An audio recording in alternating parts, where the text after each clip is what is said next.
llegaban eran de universidades privadas, claro, importa mucho el dinero, ¿no? Porque tienes que pagarte allá, pero también es real que te puedes mantener allá. Yo vivía con $300 al mes allá y a veces no me mandaban, pero hacía turnos de residente de cirugía, hacía turnos en clínicas periféricas y me ganaba por suturas y esas cosas. Y cuando ya era cirujano, pues ahora sí ya trabajaba como cirujano haciendo turnos y hacía mi subespecialidad de oncología. De que se puede, se puede. La cosa es que te animes a hacerlo y des ese paso. Pero como les digo, pues ahora está la imagen de nuestra facultad está mal. Todos hablan mal de la facultad. Todos dicen, no, ya, los estudiantes, no sé qué, no sé qué. Entonces, y eso me imagino que se ve hay varios factores, pero principalmente son los estudiantes. El estudiante que egresa y demuestra algo y progresa y es exitoso y todo, entonces mantiene en alto su universidad, ¿no? Entonces, tecnología, tal vez tienen las nuevas universidades, las privadas, pero están en una universidad de tradición. Todos mis docentes han salido de ahí, mi papá ha egresado de aquí, yo he egresado de aquí, tanta gente. Pero cada vez más hay más competencia, cada vez que pasa hay más competencia. Entonces, eso es a lo que ustedes tienen que apuntar, salir bien formados. Y la única manera es estudiar, no hay otra, solo tienes que estudiar, nada más. Entonces, y luego te dedicas a lo que te gusta, la especialidad, y ahí es estudiar mucho, ¿no? Entonces yo veo, por ejemplo, hay un chico que acaba de volver a yo trabajo en la clínica Los Ángeles, soy socio de ahí y soy el cirujano oncólogo de él. Trabajo también en el seguro universitario de cirujano oncólogo y en la caja bancaria.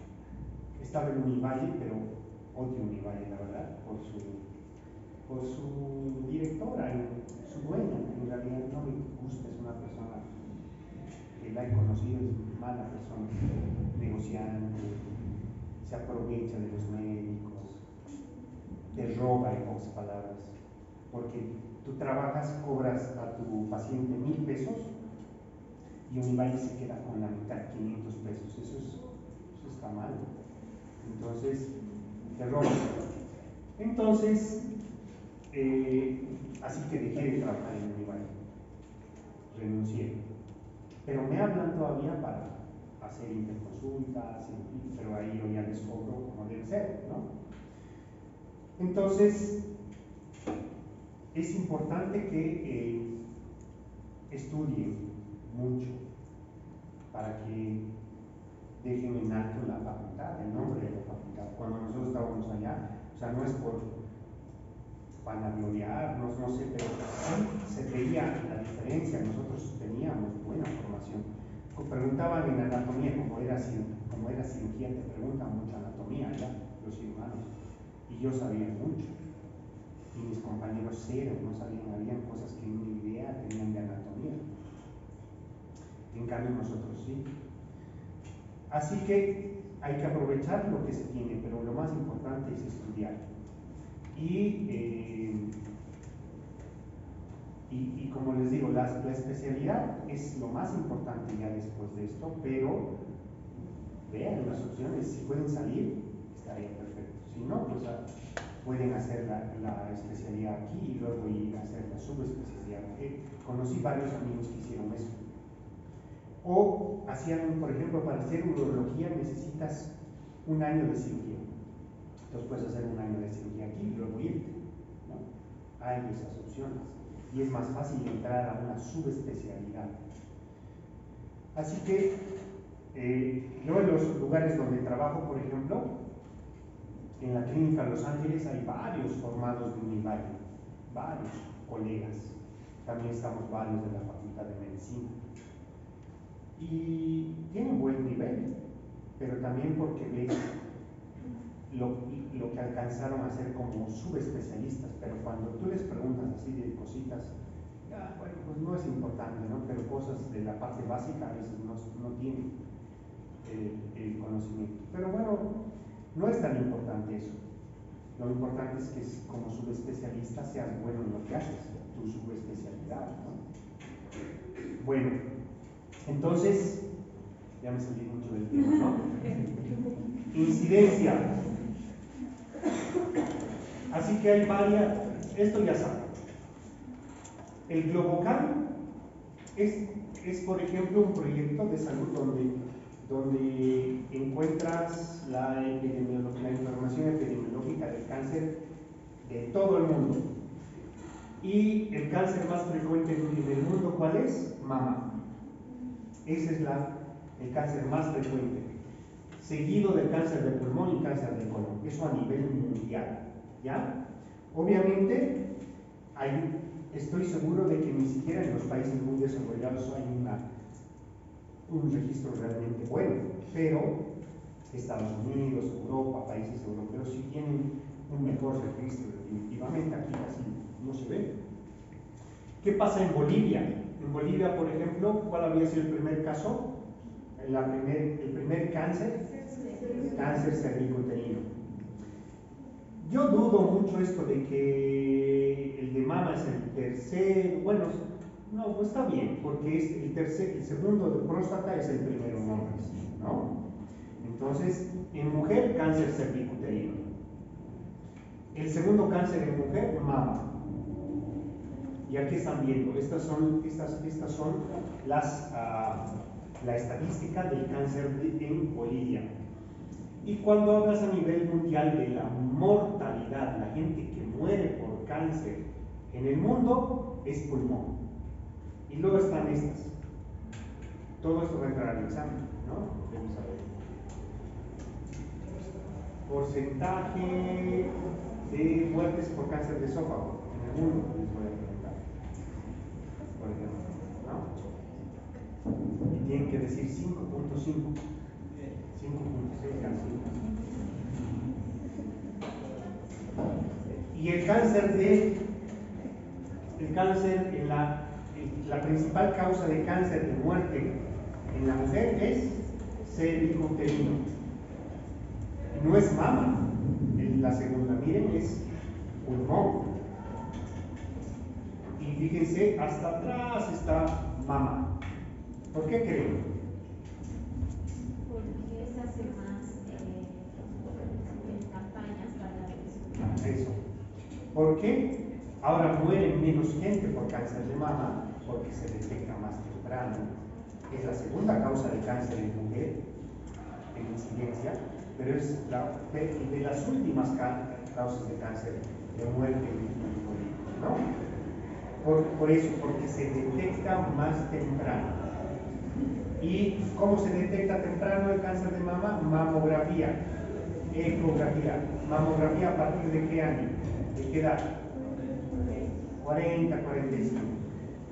¿Y ecografía cuándo se hace?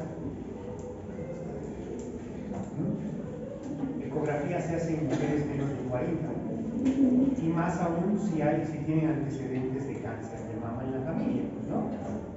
Entonces, la ecografía hoy en día es de gran ayuda para la detección de cáncer de mama en mujeres más jóvenes, menores de 40 años. Entonces, el estudio ideal en pacientes de más de 40, mamografía. Menos de 40, ecografía. Pacientes que tienen prótesis, ecografía. La densidad de la mama es la razón. En la mujer más joven, la mama es más densa y la mamografía no te deja ver mucho. Pero hoy en día existe la imagen 3D, la mamografía 3D. Esa es muy buena y es de lo mejor. El único lugar que tiene Cochabamba, no sé si Bolivia, mamografía 3D es aquí enfrente del hospital Viedma. Se ha abierto un hospital, o digo un centro. ¿Qué? El edificio del Dr. Cruz, pero el centro médico de ahí, o digo de radiología de ahí, se llama Oncosur. Ese es mío.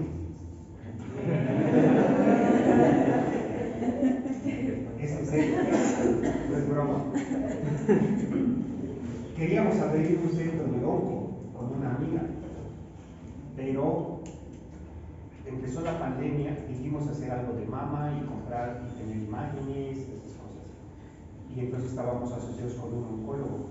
Estaban empezando a construir el edificio, así que compramos la planta baja, parte de la planta baja, y decidimos hacer el proyecto. Iba a tener mi consultorio ahí, pero llegó la pandemia y nos arruinó el oncólogo clínico porque estábamos ya por pedir el tomógrafo, que si hubiera llegado antes de la pandemia, hubiéramos ganado mucho, ¿no? Ya habíamos hecho el pedido del tomógrafo y todavía no conocíamos que iba a haber pandemia.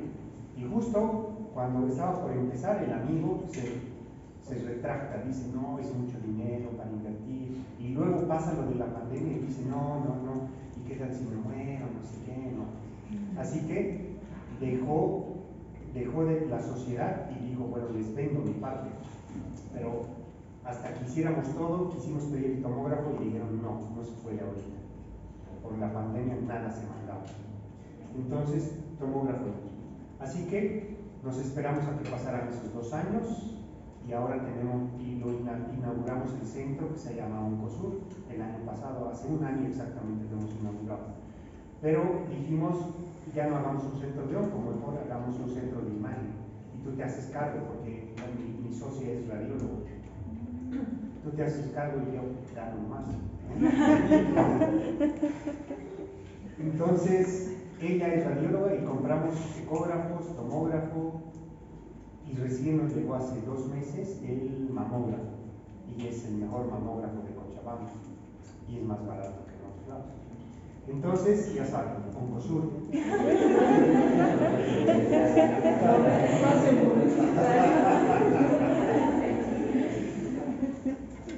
Uno como médico, algo que no te enseñan es a cobrar y hacer negocio. El doctor Cruz siempre ha sido negociante. El doctor Cruz era residente de cirugía cuando yo era interno de medicina en el Viedma. Y en el momento de que estaba en el internado me gustaba la cirugía, había cirugía y me metía. En cambio, habían residentes de cirugía como él y otro más, que apellida Choque, que yo nunca supe de él, que se escapaban a la cirugía. Había un apéndice y se acercaban y te decían, ¿quieres entrar al apéndice? ¿Ayudar al doctor? Sí, y él ya entraba y él no entraba. No sé cómo querían ser cirujanos, pero el doctor Aníbal Cruz no es que quería ser cirujano, él quería ser cirujano por el estatus, porque decían cirujano, ¿no? Por el estatus. Y entonces se ganaba los favores de los jefes regalando sus vales, porque él era dueño de moteles. De un motel que se llama Cupido. ¿Alguien que conoce al doctor Cruz aquí, por si acaso? Bueno, yo lo respeto mucho, lo quiero mucho, porque realmente es una persona, yo pienso que es un gran profesional, es una persona honesta, idónea, y es un muy buen negociante. Y eso no es para criticar. Todo lo que yo les estoy contando no es con ganas de criticar, al contrario, él desde que fue residente de cirugía, él siempre quiso hacer algo y lo ha logrado, ¿no? Él es secretario de salud ahorita, fue ministro de salud en su momento, entonces él siempre quiso ser algo de esa rama, o sea, de la parte administrativa, de gobierno, siempre le gustó, no le interesaba la rama de cirugía como tal, como para ir a operar y hacer dinero por eso y hacerse famoso por eso, no. Entonces, él fue comprando todos los móviles y luego hizo una lavandería para lavar sus cosas y ahora esa lavandería lava la ropa de varios hospitales de Cochabamba, incluyendo la Clínica Los Ángeles. Y ahora tiene ese edificio ya y tiene muchas cosas. Tiene un centro de geriátrico, no sé qué, o sea, tiene muchos negocios.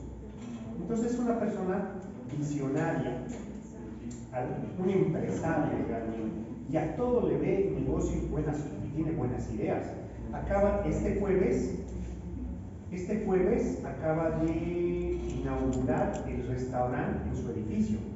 El restaurante hasta arriba hizo se asoció con unos cirujanos y hicieron un centro de cirugía bariátrica. Entonces, cirugía bariátrica y encima hizo gimnasio. Entonces a sus pacientes los mandan al gimnasio, ¿no?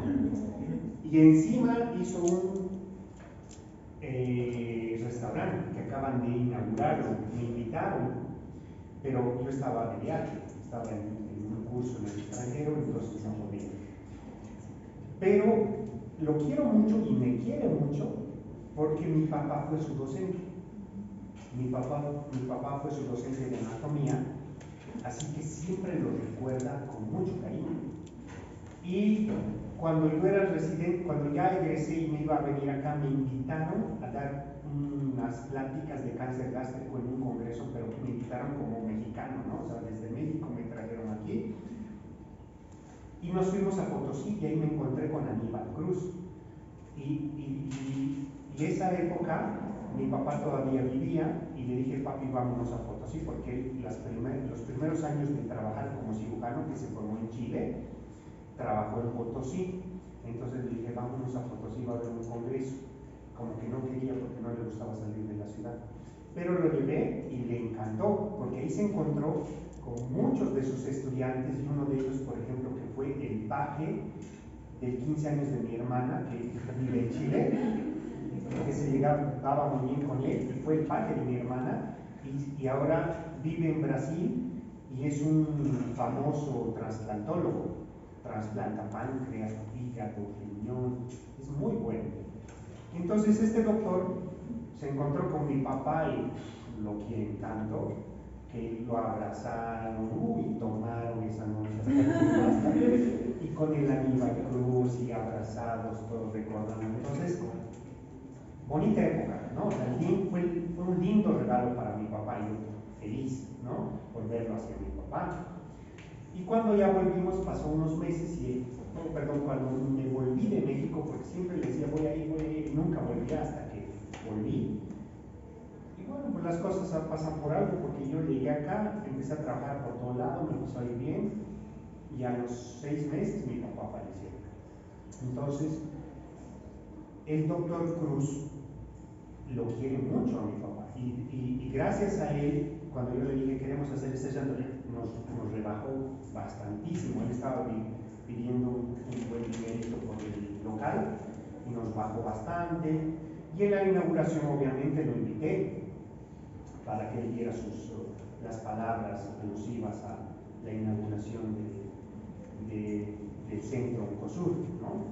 Y entonces él habló y recordó a mi papá y hasta la reunión, Entonces yo lo quiero mucho y lo admiro mucho, pero él es un ejemplo de alguien que no vive de la medicina, vive de todos los negocios y demás que tiene, pero que ha sabido crecer también en el ámbito médico como autoridad, ¿no? Y eso lo logras pues porque te gusta esto y ya, está bien, ¿no? Así que él es el dueño del edificio y nosotros ahí le compramos para hacer un consulta. En medicina entonces no te enseñan a cobrar, no te enseñan a hacer negocio. Y cuando estás empezando a ejercer, hasta te da vergüenza cobrar. Te dice, ay, cobraré esto, no es mucho, mejor que cobre menos, ¿no? Y algo que hay que aprender y tienen que entender es que su trabajo vale. Se están matando estudiando, muchos años de su vida estudiando. Entonces, si van a cobrar, cobren bien, pero aprendan también a quién cobrar. Hay gente que no tiene dinero, le rebajas. Nosotros hemos operado gratis a gente que no tiene, pero también hemos cobrado mucho a gente que tiene, ¿no? Entonces, aprendes todo eso, y yo en México aprendí eso. Empecé a trabajar y aprendí a cobrar. Y entonces llegué aquí y ya me fue más fácil, ¿no? Pero una cosa importante es que no te enseñan a cobrar, y no te enseñan estadística, y no te enseñan investigación. Y eso es algo muy importante. Cuando ustedes hagan la especialidad, lo primero que van a hacer es escribir artículos. Y para escribir artículos es estadística, investigación, tipos de estudios, hay que saber qué tipos de estudios hay, qué es la chi cuadrada, qué es esas cosas. Y yo hice una maestría en investigación, tengo noción de eso, no me dedico a investigar, pero en países de afuera te estimulan a hacer todavía cada vez mejor. En mi hospital, donde yo trabajé 10 años, formábamos residentes de oncología. Entonces los residentes te preguntan y tú tienes que saber, y no puedes decir no sé. Y luego las clases, para preguntarles tienes que saber. Y entonces, te ponen ahí un estudio, y para entender el estudio tienes que saber estadística, tienes que saber investigación. Así que aprendan eso. Y por eso hice yo una maestría en investigación. Y sacamos y publicamos artículos y todo. Llegué aquí y no tengo mucho tiempo, la verdad es que me dedico más a trabajar, pero eso es algo muy importante. ¿Hasta qué hora tenemos clase? Entonces, investigación es algo muy importante, ¿sí? Es que todas estas cosas pues las van a leer y las van a memorizar. Me voy a pensar. Bueno, entonces, esta es la mortalidad. Miren, en mama ya visto, en el mundo cáncer cervicuterino en Bolivia, en el hombre es diferente, en el mundo pulmón y próstata las principales causas de cáncer, de muerte, y en Bolivia es similar, ¿no? Entonces, como que somos más igualitarios, ¿no? Bueno, y ahora vamos a hablar de los factores de riesgo. Ya han visto, ya hemos hablado más o menos. Factores de riesgo, el más importante y el más conocido, tabaco, alcohol.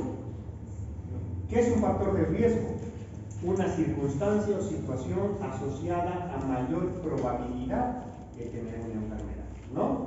Entonces, estos son los factores de riesgo más importantes y se clasifican en estos por la Organización Mundial de la Salud. Grupo 1, que son conocidos carcinógenos, son 121. Y después hay otros agentes, probablemente, posiblemente, no clasificables, pero hay un montón, ¿no? El tabaco es uno de los más importantes, que está completamente reconocido, no hay duda de que es cancerígeno.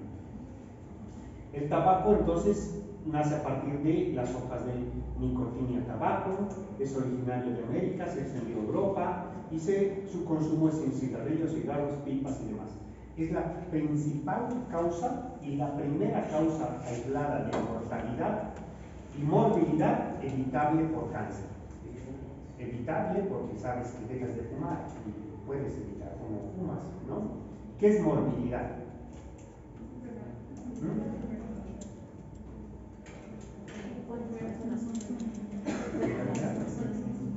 Entonces es responsable del 30% de las causas de cáncer.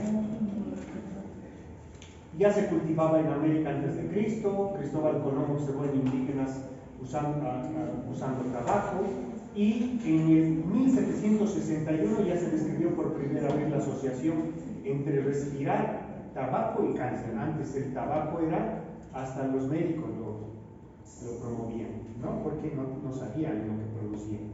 Era un sinónimo de estatus también, ¿no? Prácticamente. Entonces, ya no es así. Ya se sabe que el tabaco activa la carcinogénesis. ¿Y cómo lo activa? Activación de carcinógenos por enzimas específicas, y obviamente pues estos carcinógenos activados forman enlaces covalentes que hacen finalmente lo que dijimos, dañan el ADN, ¿no? Producen mutaciones, ya sea las mutaciones podrían ser sobre los protooncogenes o los antioncogenes. El protooncogen mutado se llama oncogeno, y está el antioncogen, que son los genes supresores del cáncer, ¿no? Que tienen que ver con la apoptosis, ¿no? Alteración de la expresión genética. Bueno, pues entonces no se identificó completamente la relación causal molecular, causa-efecto que induce a la aparición del cáncer en el tabaco. Sin embargo, existe suficiente evidencia epidemiológica de que no es cuestionable la asociación con el cáncer, ¿no? Es un hecho. Ya miren, en 1950 ya había un estudio que decía fumar y cáncer de pulmón. Ya entonces ya se dio eso. Y en este otro estudio lo corroboran, mantienen la evidencia. Es el factor principal del 90% de los cánceres de pulmón. Entonces el humor tiene más de 3.000 sustancias. Incluyen carcinógenos, cocarcinógenos, sustancias irritantes, todas estas pueden ser. Y la nicotina no es cancerígena, ¿no? Eso es importante. El efecto sinérgico con el alcohol, eso es algo muy importante. Tiene un efecto sinérgico potenciador con el alcohol para el cáncer de laringe y el cáncer de esófago. Entonces el fumador y que además toma altísima incidencia de cáncer de laringe, cáncer de esófago. ¿Qué pasa si dejas de fumar? Si eres fumador y dejas de fumar, tardas 10 a 15 años en igualar la esperanza de vida del no fumador. ¿Quién fuma aquí? No sé.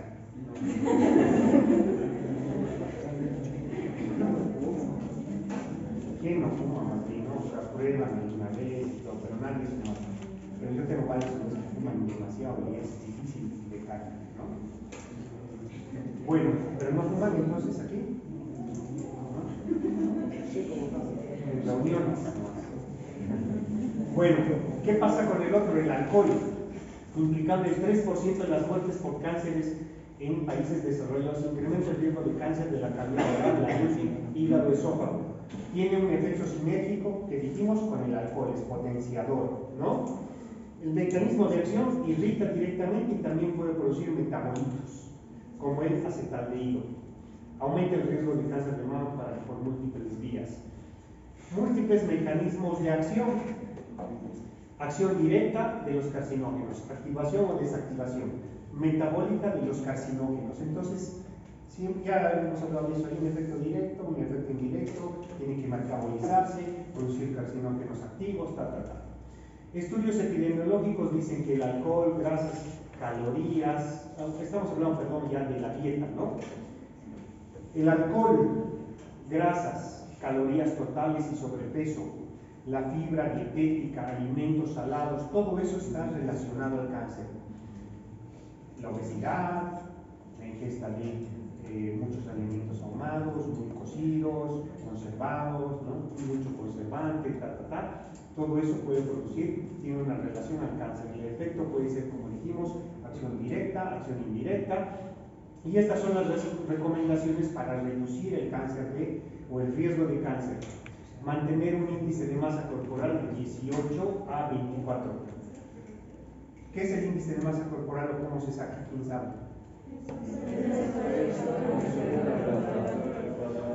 Ya, y de ahí nace lo que es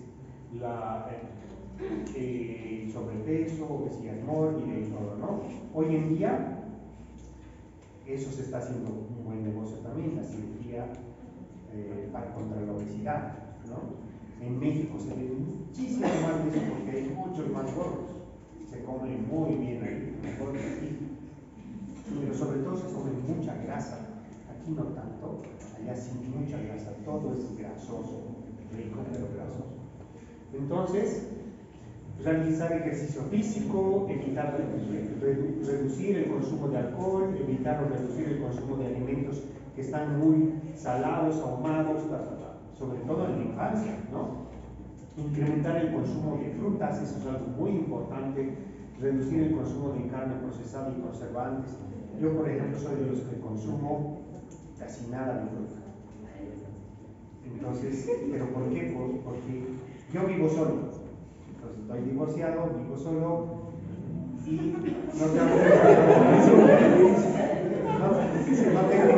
no tengo tiempo de comprar fruta. Cuando compro fruta, la guardaba en un lugar, en el refrigerador, en un sitio donde no lo veía, entonces terminaba tirando todo, se podría. Entonces, ¿qué hice? Porque también tienes que seguir tus recomendaciones, comer fruta. Lo que hice fue, entro al departamento y lo primero que veo al fondo es la cocina y sobre la mesita ahí ya puse un frutero y lo primero que veo es fruta. Así que Hoy por lo menos me como una fruta al día, una manzanita, o sea. Tienes que hacer eso, ¿no? Para adquirir hábitos, ver la manera de tener ese hábito. Si está escondida la fruta en el refri y todo, o donde sea, no la ves y por lo tanto no la compras, ¿no? Doctor, Entonces, una dudita. Estaba mencionando sobre México y sus hábitos alimenticios.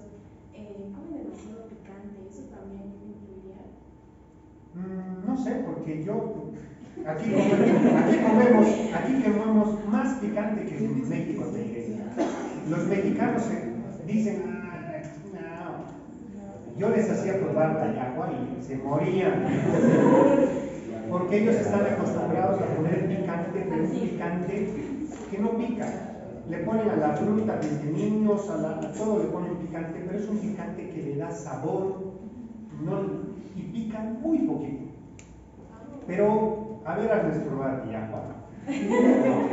¿Y cómo haces la yagua? Aquí con el locoto. Allá el locoto es el análogo al chile manzano o el chile habanero.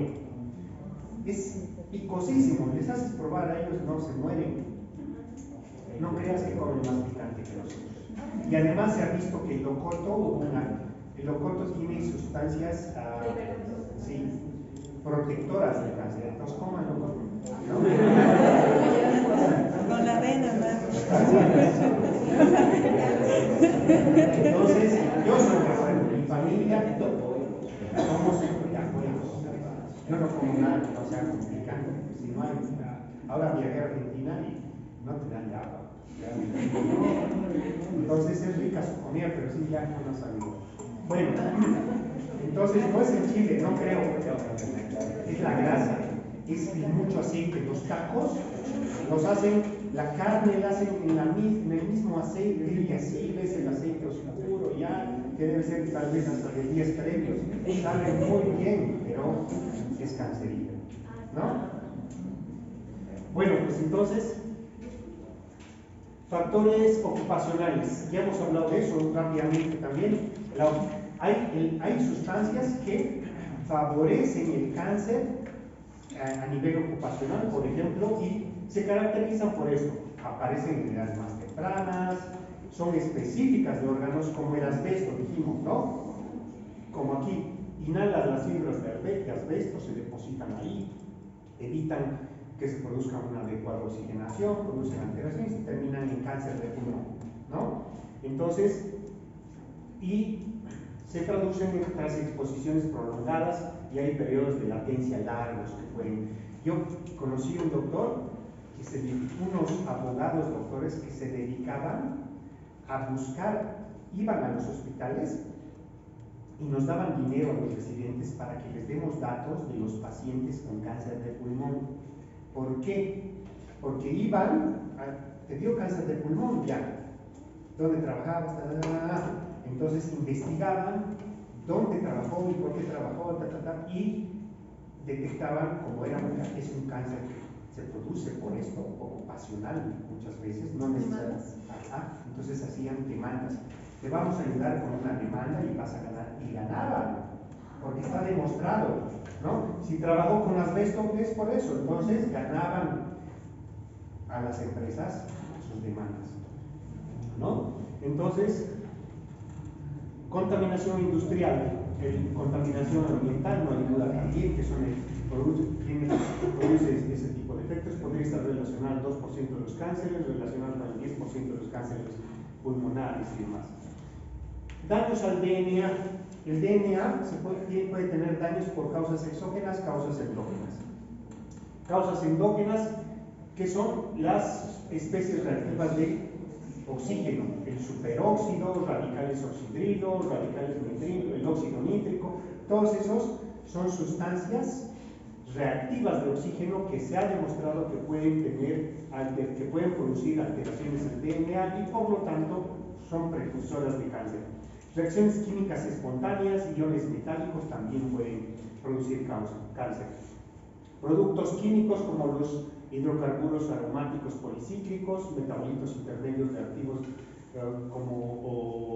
pues actúan sobre la fisiología normal de la P53, así es como actúa esto.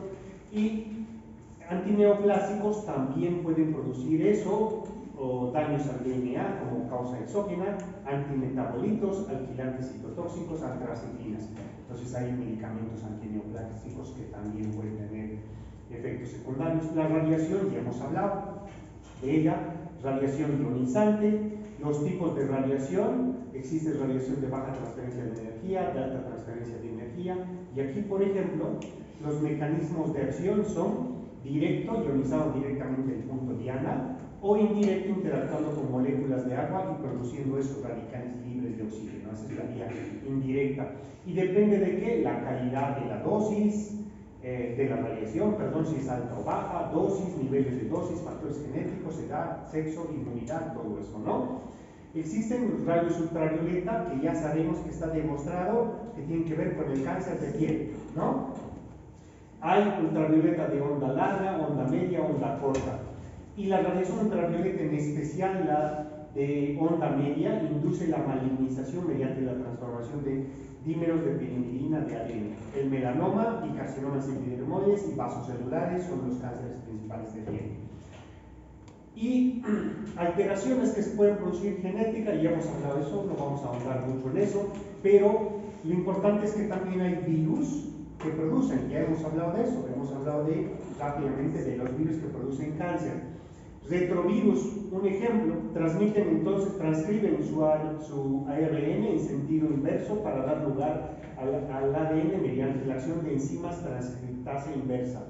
Integran el ADN viral con el ADN cromosómico de la célula. Debe haber una integración para que haya un efecto y daño en el ADN. El mecanismo de acción: transducción, mutagénesis insercional, son las opciones de los mecanismos. El VIH no tiene un efecto directo, pero sí un indirecto, porque te inmunosuprime, y al inmunosuprimirte favorece a la aparición de cánceres, ¿no? Patologías neoplásicas. El flavivirus, como el virus de la hepatitis C, ya hemos dicho que el virus de la hepatitis C produce cirrosis, y las pacientes que tienen cirrosis por el virus de hepatitis C o B tienen una altísima probabilidad de producir hepatocarcinoma. El virus de la hepatitis B, lo mismo, aumenta el riesgo casi 100 veces de ese exvector. Entonces, y finalmente, la inflamación, el sistema inmune, la inflamación y el cáncer. Acuérdense un ejemplo que les di la vez pasada de la esofagitis, la enfermedad por reflujo gastroesofágico. Había reflujo, dañaba, inflamaba el esófago y producía metaplasia y luego cáncer, ¿no? Ese es un ejemplo de inflamación y cáncer. Se va inflamando hasta que se producen cambios como la metaplasia. Entonces, existe un sistema innato que es la primera línea, el sistema inmune es la primera línea de defensa del huésped que se activa al encuentro inicial con los factores infecciosos. Los receptores de reconocimiento del patrón del huésped, que se unen a dominios de patrones moleculares específicos, y las células que intervienen en el sistema inmune ya las conocen: granulocitos, mastocitos, macrófagos, células dendríticas, las células, las natural killers que le llaman, ¿no? Entonces, estas en especial son importantes para el cáncer de C y esta plasténica. Entonces, el sistema adaptativo es un sistema adaptativo que tiene de característica es la diversidad, especificidad y memoria. Los principales tipos celulares, ya lo sabemos, son linfocitos B y T. Los principales, los más importantes en la defensa y que tienen que ver luego con el cáncer son los linfocitos T. ¿Por qué? Porque infiltran la mayor parte de las localizaciones tumorales, los linfocitos T. Entonces, este es un esquema de la evolución de esto. Y esto es lo que pasa, ¿no? Lo que dijimos: inflamación crónica, displasia o metaplasia, lo que quieran, pero es una lesión neoplásica, preneoplásica y finalmente neoplasia, ¿no? Hay diferentes factores en la inflamación local y sistémica en las que se puede intervenir. Transformación tumoral, las interleuquinas. Cuando vean, ya saben que es la respuesta inflamatoria sistémica. La respuesta inflamatoria sistémica implica la liberación de muchas sustancias entre ellas las interleuquinas. Entre ellas también están el factor de crecimiento transformante beta, el factor de necrosis tumoral alfa. Todos esos elementos pueden producir cáncer, ¿no? Cuando hay una sobreexpresión, con el tiempo van a ser factores en los que se va a producir cáncer. Y precisamente esto es importante porque resulta de que estos factores que pueden inducir al cáncer también se los ha usado para atacar el cáncer. Por ejemplo, el melanoma antes se trataba con el interferón, antes se trataba con interleuquinas. Ya se ha visto que no funciona mucho, hay otras cosas más que hoy en día están funcionando mejor, pero así se empezó. Entonces, la inmunoterapia oncológica se basa en eso, en el principio de que puede aprovecharse el propio sistema inmunitario del paciente para rechazar el tumor maligno, ¿no? Entonces, ya están haciendo moléculas que van hacia los receptores específicos de los tumores y las dañan. El interferón, por ejemplo, se utilizaba en el melanoma, lo que les decía, y bloquean puntos de control inmunitarios como estos, ¿no?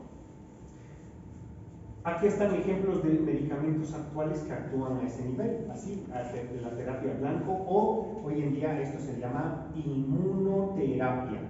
El cáncer, el melanoma hoy en día se trata con medicamentos que actúan a ese nivel, al nivel de la inmunidad, y a eso se llama inmunoterapia. Es carísimo la terapia, la inmunoterapia. Un ciclo cuesta $15,000, imagínense.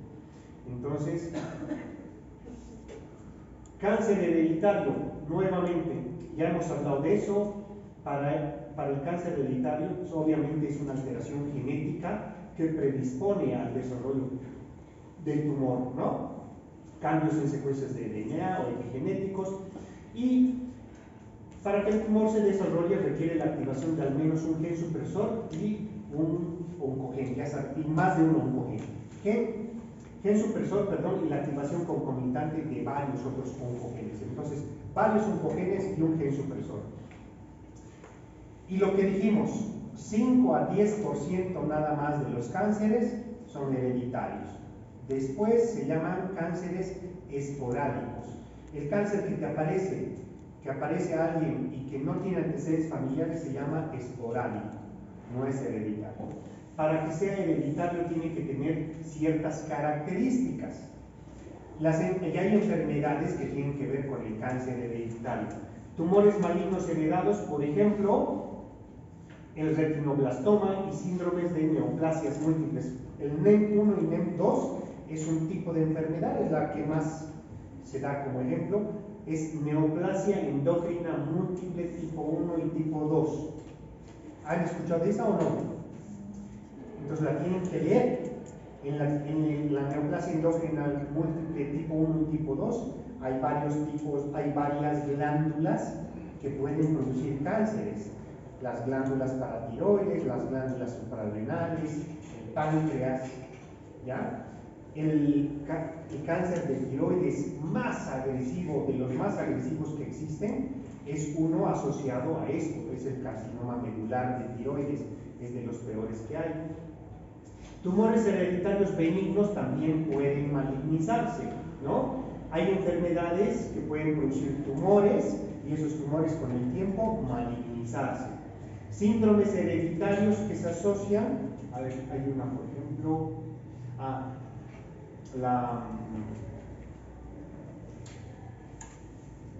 ahorita se me fue. A ver si alguien sabe, una enfermedad en la que hay múltiples nodulitos y tienen manchas en la lengua de color o en la piel. ¿Se acuerdan? ¿Alguna? Se me fue el nombre ahorita. Bueno, pues esa carácter, neurofibromatosis.